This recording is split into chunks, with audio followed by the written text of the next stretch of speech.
O Evangelho segundo João é um dos primeiros relatos da vida de Jesus. E aprendemos no final do livro que vem de um dos seguidores mais próximos de Jesus, conhecido como o discípulo que Jesus amou.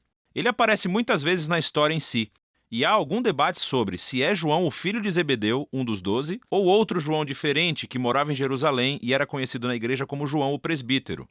Seja qual for o João, o livro incorpora o depoimento de testemunhas oculares e foi brilhantemente criado com um propósito claro, que é apresentado perto do fim.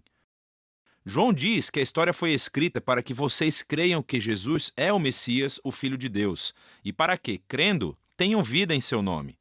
João acredita que o Jesus sobre o qual você lê nesse livro está vivo e é real, e que ele pode mudar a sua vida para sempre.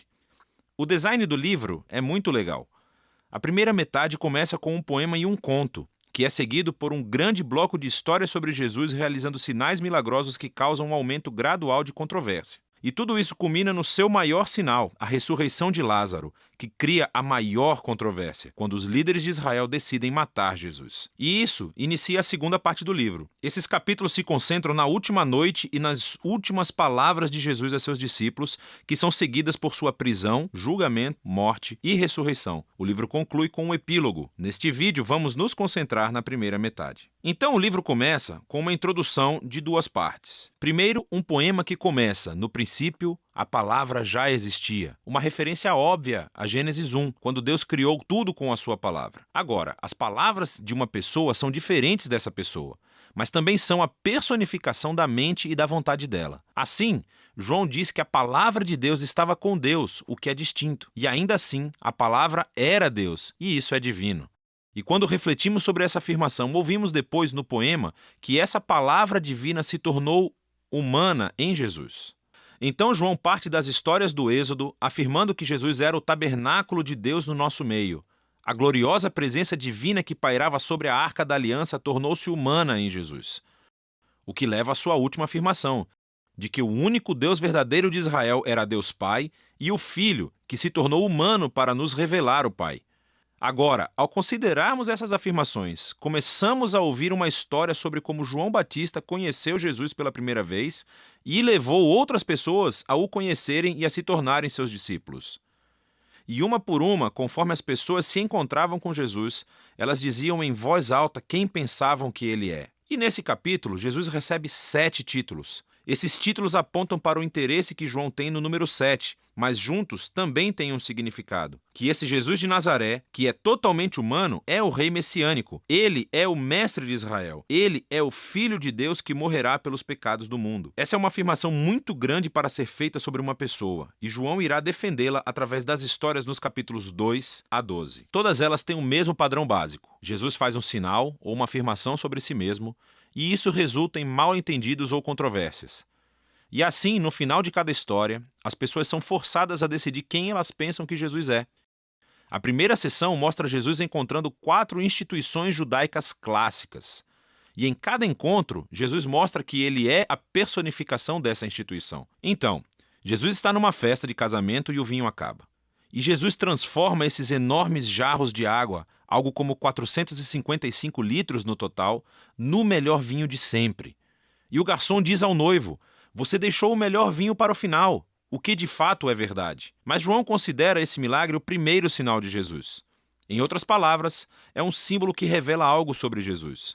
Assim como Isaías disse que o reino messiânico seria como uma grande festa, com ótimo vinho, este primeiro sinal milagroso revela a generosidade do reino de Jesus. Em seguida, Jesus vai ao Templo de Jerusalém, o lugar onde o céu e a terra deveriam se unir e Deus se encontraria com seu povo. Jesus afirma sua autoridade sobre o templo, acabando com os vendedores e interrompendo as ofertas de sacrifício. E quando os líderes do templo o ameaçam, ele diz: destruam esse templo, e eu o erguerei novamente em 3 dias. Jesus afirma que sua morte sacrificial será o lugar onde o céu e a terra realmente se encontrarão. O seu corpo que será morto é a personificação do templo.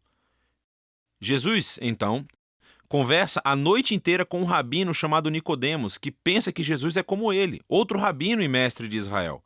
Mas Jesus diz que Israel precisa de muito mais do que apenas outro mestre com novas informações. Israel precisa de um novo coração e de uma nova vida. Ou, em suas palavras, ninguém pode experimentar o reino de Deus sem nascer de novo. Jesus acredita que os seres humanos estão presos a uma teia de egoísmo e pecado que levam à morte, mas também sabe que Deus ama este mundo e é por isso que ele está aqui, para oferecer às pessoas um novo nascimento, uma nova chance de vida. A partir daqui, Jesus viaja para o norte e ele acaba em um poço sagrado conversando com uma samaritana, isto é, uma mulher não judia. E eles começam a falar sobre a água que Jesus transforma em uma metáfora para si mesmo. Ele diz que ele está aqui para trazer água que pode se tornar em uma fonte de vida eterna. Agora, em João, esse termo se refere a uma nova qualidade de vida, que é infundida com o amor eterno de Deus.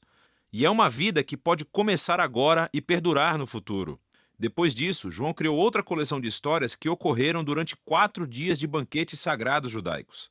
E, novamente, Jesus usa as imagens relacionadas ao banquete para fazer afirmações sobre si mesmo. Primeiro, Jesus cura um paralítico no sábado, o que gera uma controvérsia com os líderes judeus sobre trabalhar no dia de descanso. E Jesus diz que é o seu pai quem está trabalhando no sábado, por isso ele também está.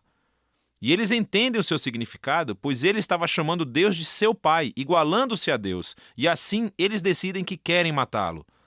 A próxima história acontece durante a Páscoa, a festa que recontou a história do Êxodo com essa refeição simbólica do cordeiro, do pão e do vinho. E Jesus, milagrosamente, fornece comida para uma multidão de milhares de pessoas, o que resulta em pessoas pedindo mais pão. Então Jesus prossegue afirmando que ele é o verdadeiro pão, e quem procurar satisfação nele, descobrirá a vida eterna. Isso ofende muitas pessoas que deixam de segui-lo. Depois disso, vem um bloco de histórias que acontecem em Jerusalém durante a festa dos tabernáculos, que recontam histórias das peregrinações de Israel no deserto, quando Deus os guiou com uma coluna de nuvem e depois fogo e lhes deu água no deserto. E Jesus se levanta no pátio do templo e grita: "Se alguém tem sede, venha a mim e beba." E mais tarde ele diz: "Eu sou a luz do mundo." Ele está afirmando ser a presença iluminadora de Deus e o presente de salvação de Deus para o seu povo. Algumas pessoas acreditam e o seguem, mas outras se ofendem, e outras ainda tentam matá-lo por essas afirmações exaltadas. A história final da festa é durante o Hanukkah, a festa da dedicação. É sobre como Judas Macabeu limpou o templo dos ídolos e o tornou sagrado mais uma vez. E Jesus entra na área do templo e diz que ele é aquele quem Deus tornou santo, e que ele é o verdadeiro templo onde a presença de Deus habita. E ele também diz: "Eu e o Pai somos um." Isso deixa os líderes de Jerusalém furiosos.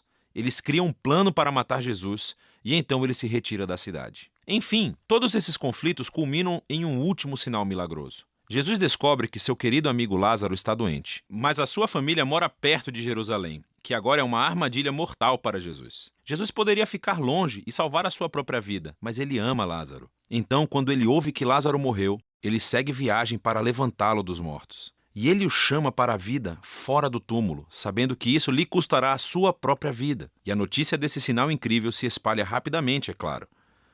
Assim como Jesus sabia que aconteceria, os líderes de Jerusalém descobrem o que aconteceu e começam a conspirar para matá-lo. Então ele vai para Jerusalém como o rei de Israel que foi rejeitado pelos seus líderes. A primeira metade de João chega ao fim com a história sobre como Jesus sacrificou sua vida com um ato de amor pelo seu amigo. E isso, claro, também é um sinal que resultará na crucificação que será explorada com mais detalhes no próximo vídeo. Mas por enquanto, essa é a primeira metade do Evangelho de João.